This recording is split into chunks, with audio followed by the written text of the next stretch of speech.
Abby Williams, 13. Liberty German, 14. They were besties. They oogled over boys. They did everything with one another. And February 13th, 2017 wasn't any different. That day, they were off from school and they decided to walk the Monon High Bridge in the little town of Delphi, Indiana. But that day, they were met by Bridgeman. Bridgeman either removed their clothes or made them remove their clothes and brutally caused them to lose their life at such a young age. This case wasn't solved until apparently about 5 years later. But was it solved?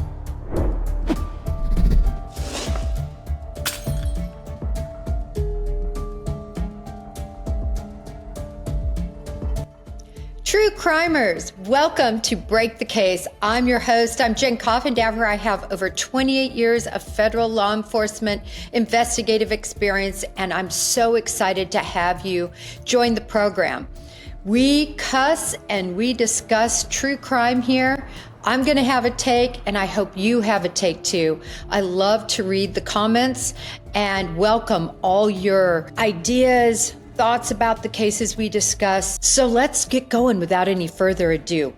I want to talk today about Delphi. For those of you who don't follow Delphi, Delphi is a place in Indiana. It's a very small town. And in that small town, back in 2017, February 13th, two young girls who were besties lost their lives. Their lives were viciously taken from them. Their throats were cut, both of them, one more viciously than the other. They were made to undress. Their clothes were put in a nearby river, and one of them was actually redressed. The bodies were killed in one area and moved to another, and brush and limbs were put over top of them. In addition, a tree above them, there's blood on that tree. And in fact, some will argue that it was actually a ritualistic rune or symbol of Odin, which is a white supremacist cult, religion, whatever you want to call it. These girls had the day off, and they decided to go to the Monon High Bridge area, which is a area that many people who live in that area, you can walk these high train tracks that are on this old abandoned trellis and walk around that area. And many in that community do just that. What I find very interesting, though, is for them to be murdered at the particular time that they chose to take this walk on the 13th. They were dropped off by their parents at 1:49 p.m. By 2:13 p.m., the killer had them in his sights and was ordering them, guys, down the hill. We know this because there was a video that was taken by the girls, very astutely taken. On this video also, at least according to one affidavit, the word gun was spoken. So from there, many have come to believe that the individual who said guys down the hill had a gun. And that's why the girls made a comment. One of the girls made a comment. They're ordered down that hill and they're murdered not far from that bridge. And then their bodies are actually found on the land of a person named Ron Logan. Now today, what I want to do is I want to go over the affidavits of the individual that currently stands accused of the crime. And he has asked for a speedy trial. He's going to trial, and we're all going to be probably not watching because this judge likely will not allow any cameras, any tweeting, any cellular devices in the courtroom. But we're going to be watching it from afar and listening to the news reports because individuals are allowed to come in. the public and the media. So we're going to be listening to their thoughts and impressions from what happened. I want to first talk about the affidavit that charges Richard Allen. Richard Allen is sitting right now in a maximum security prison in Indiana.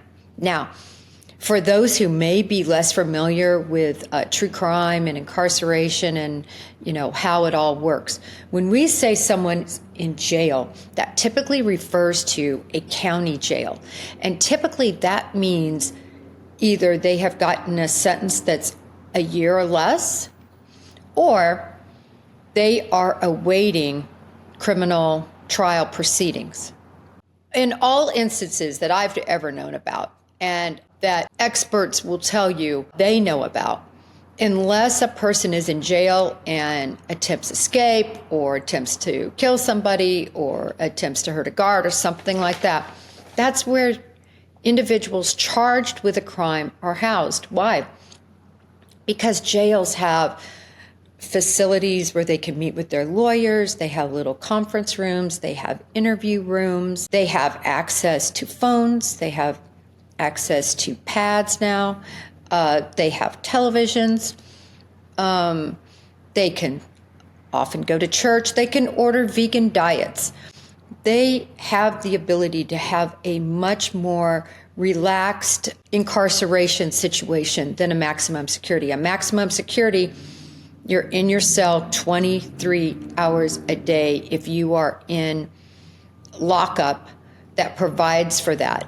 They call it the SHU. It's basically a special housing unit. And the reason that they put people in the SHU is because they are either people who are dangerous to others or that they're concerned that others will try to harm them. In this case, Richard Allen needs to be protected because he's a high-profile inmate. He is being accused of this unsolved crime, if you will, that had been going on for years, of the malicious and just horrible, brutal murder of these two little girls. So inmates know that. They want to be famous, so they may try to hurt Richard Allen. In a maximum security facility, there's not even bars. It's a door. You're housed in a small cell about 9 by 11 feet by yourself 23 hours a day. You're let out just for basically rec time. There's a little slot in your door where you're fed. There's no facilities to meet with your attorneys because most people there are already convicted. And that's the whole point I quickly want to sidebar on, is that whether Richard Allen is guilty or innocent, he should be housed the same way everyone who has not been convicted yet is housed, in a jail, for the reasons I just named. This is an issue that is very upsetting to me. You can see my passion. It's just wrong pre-conviction. I just wanted to get that out of the way because it does come into play with a couple of things we're going to cover. So let's look at his affidavit. The strongest point of his affidavit is that there is an unspent round which was found purportedly 2 to 3 feet from where victims Abby and Libby were found on Ron Logan's property. Now, let me tell you why this is so important. It's important because initially it wasn't found, and then later it was found. That made me wonder, was it buried? Was it hidden? Had it been there a while? What was the situation regarding this live bullet? Meaning it wasn't shot, it was live, the full bullet and the casing. Secondarily, they conducted a search warrant at the home of Richard Allen 5 years later, and they recovered the gun, P226 Sig Sauer 40 caliber, and that gun, when they cycled that gun, there are markings from the ejector and from the extractor that are used to eject a casing from a bullet that were found on the casing that was found on the ground. They compared that with his gun. When they did that same performance and a round ejected, it, according to their tool mark expert, it showed the same markings. This will be contested, I'm sure, by a defense analyst, a defense expert on tool marks, and we'll have to see how that plays out. It's very different when a casing is ejected from a bullet and it isn't done by firing the bullet. You can imagine why. The energy of firing a bullet, those markings and that movement of the extractor and of the ejector would make much crisper markings on that casing. When you manually do it, it's just this amount of force that would cause the ejection. So it's not near as violent of a presentation to the extractor and ejector onto that casing. So we'll see, but that is the strongest piece of evidence. Again, it had those two concerning points. Was this a bullet that was buried, or was it a bullet that should have been seen in the initial crime scene investigation? Second to that, according to the affidavit, he said he was there. Richard Allen puts himself there. Now, he actually put himself there right after the girls were found murdered.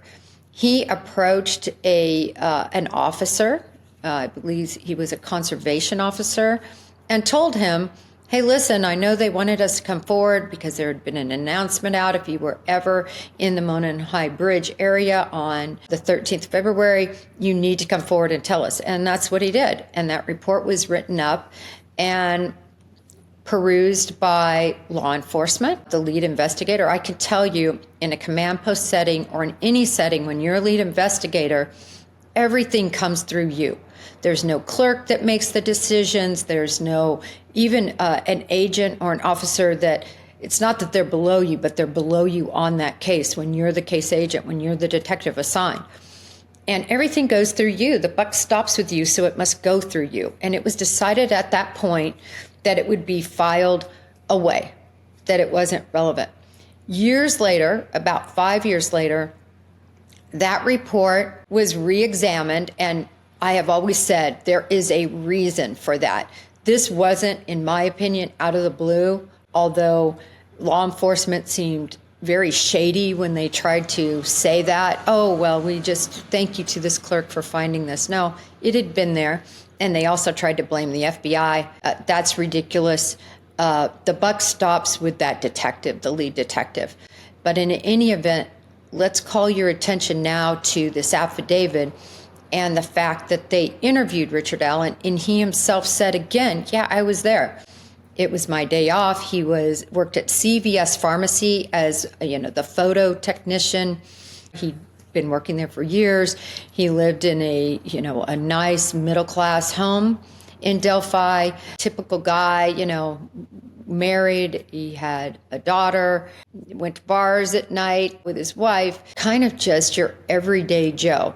Never in trouble legally before or after the crime. I think these are important points. But in the affidavit, he puts himself there. And he talks about being on his stock ticker, not really paying attention to much. He talks about looking at fish over the edge in the water. I wish we could hear the whole recorded conversation, and hopefully they recorded it, because we know now that many of the recordings that took place in this very time period that they were conducting the whole Delphi investigation, they accidentally recorded over the recordings that they made of individuals they interviewed in the Delphi murder case of these two girls. This is egregious. It's absolutely unacceptable. I can tell you from somebody who conducted interviews, if you recorded them, it went on tape, and that original tape was then put in what we called ELSHR, electronic surveillance, filed with an ELSHR clerk, a file clerk. We had copies made of whatever electronic surveillance was made, and then we had it for our investigative purposes. We would give it to the prosecutor for them to have a copy of. And then also we would give it to the defense for them to have a copy of. But the original was always, always, always maintained in lockup. The fact they didn't do this is egregious and a sign of their poor and lax standards, and probably a little subnote why this took forever to solve. I'll bring to your attention, the FBI did get involved in the case late when they were finally asked to by Delphi, realizing this is way over our expertise. They brought them on about a month later. Of course, a search warrant was done, which again, this should have been done day one on February 14th of the landowner. And by then, of course, likely any evidence was gone. But I want to concentrate back to, excuse me for digressing, Richard Allen, why he's locked up. What is the probable cause?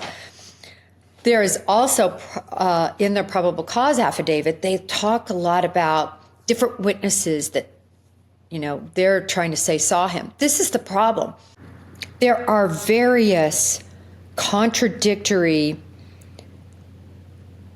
witness accounts that exist throughout the probable cause affidavit, including clothing descriptions seen and not seen, including descriptions related to height, related to gray hair, brown hair, exactly the kind of jacket, windbreaker, not a windbreaker, dark blue pants, jeans. It's so contradictory, and I think it's going to be problematic. In addition, there are juveniles that were interviewed.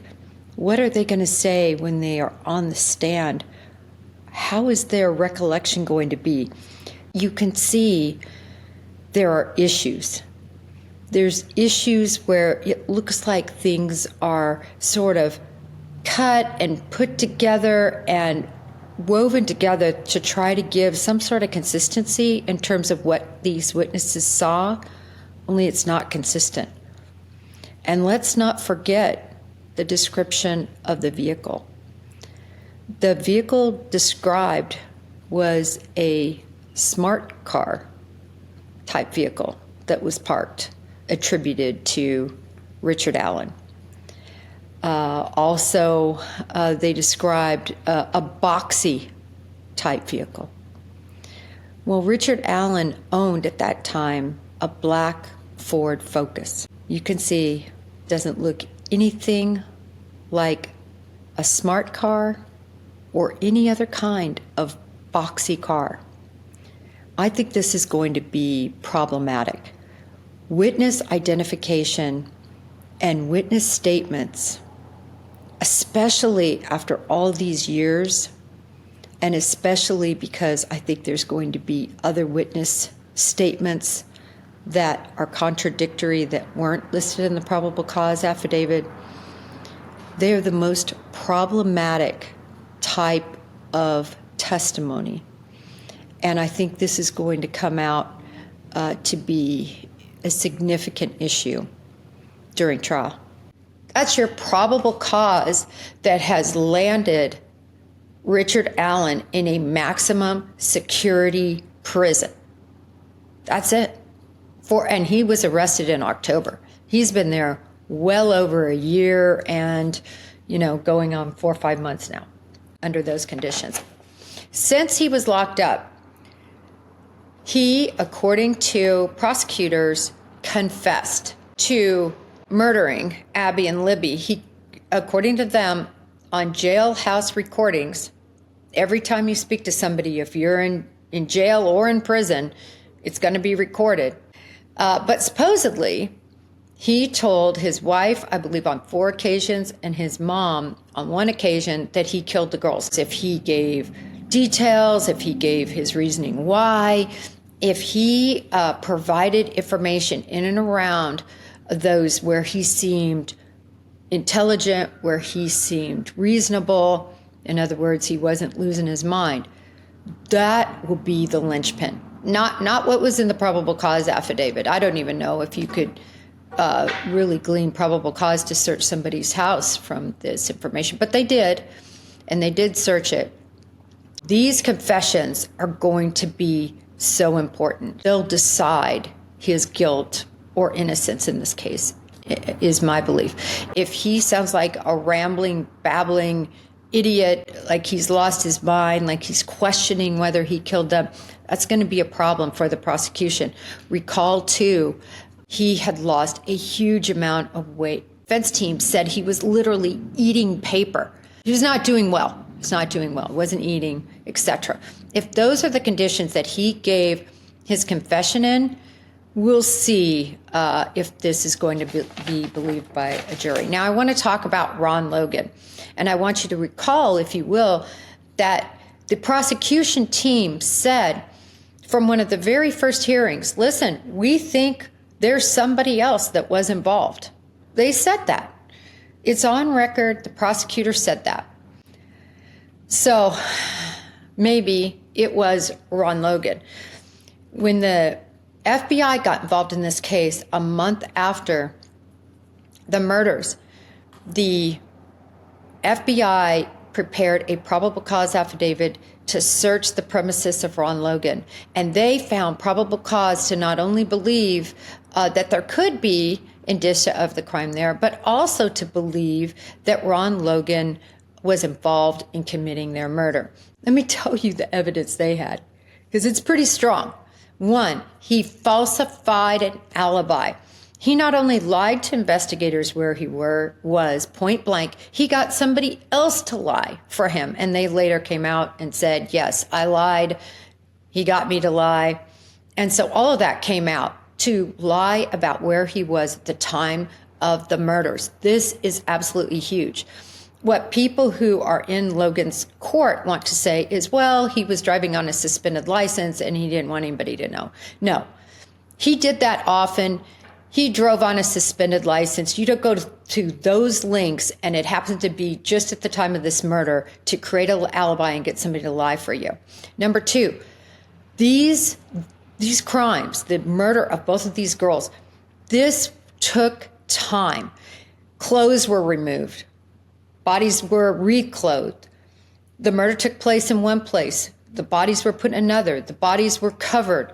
The murder, what happened when their clothes were off. By all indications, they weren't sexually assaulted. But I will tell you, when there's a murder involved with two little girls by a man, it's sexual in nature when you have their clothes removed. I shudder to think. But the bottom line is, it took time. When you're going to commit a murder like this, you have to be someplace you know, someplace you trust. Ron Logan was on his own property. I would submit that that is key in my belief. Was Richard Allen as familiar? Maybe so. Maybe he went down there all the time. Maybe they were very close friends. Many people believed he was Bridge Guy, including people who knew Ron Logan. In other words, listening to the tape, looking at how he walked, they thought it was Ron Logan. But by the same token, now many people believe Richard Allen fits that profile. I have seen everything from Bridge Guy was over 6 foot tall, end of story, to no, he was about 5'6" tall, 5'7" tall. Well, just to be clear, Ron Logan was over 6 foot tall, and Richard Allen is under 5'5". So it's a huge difference, 6-7 inches in height differentiation. It's just gigantic. So I'll be very interested, because I saw experts unequivocally say it was Ron Logan, and now I think we're going to see expert unequivocally say it's Richard Allen. I think that piece will likely be a bit of a wash. But in the affidavit, the FBI expert who listened to the tape basically said the voice could not be dismissed as not being Ron Logan's. Not that it was Ron Logan's, because the FBI always does this when it comes to voice exemplars, but just that it's consistent with and could not be dismissed as not being him. His former girlfriend said he was abusive, he was sexually abusive, it was a horrible situation. He beat her. In the last instance, she was with him. He hit her and she drove away, her head bleeding. She describes a horrible human, a horrible man who was abusive to women. We don't have that on the Richard Allen. Richard Allen's been married. His wife still stands by his side. We also have, and to me, this is such a huge piece of information. We know Ron Logan's phone was proximal, that's the word used, which means near, where the bodies were found, and this is in the evening. I think there's 3 different pings of his phone where he's down there proximal to the bodies. That to me is a huge issue, because for me, I love the evidence that can't speak, but that speaks for itself, and that's forensic evidence. And what makes it worse is we don't have Richard Allen's phone down there. Did Richard Allen kill Abby and Libby German? I don't know. Did Ron Logan? He's deceased now. He'll never be charged, and we may never know. What I worry about is we'll never know who really killed Abby and Libby, and that's a disservice. But let's hope they got it right. Let's hope these confessions are legitimate and valid from the standpoint of law enforcement being right, because if they're wrong in this deal, they have incarcerated somebody for months on end at a maximum security facility. They have given the victim families hope that finally they know who killed their little ones.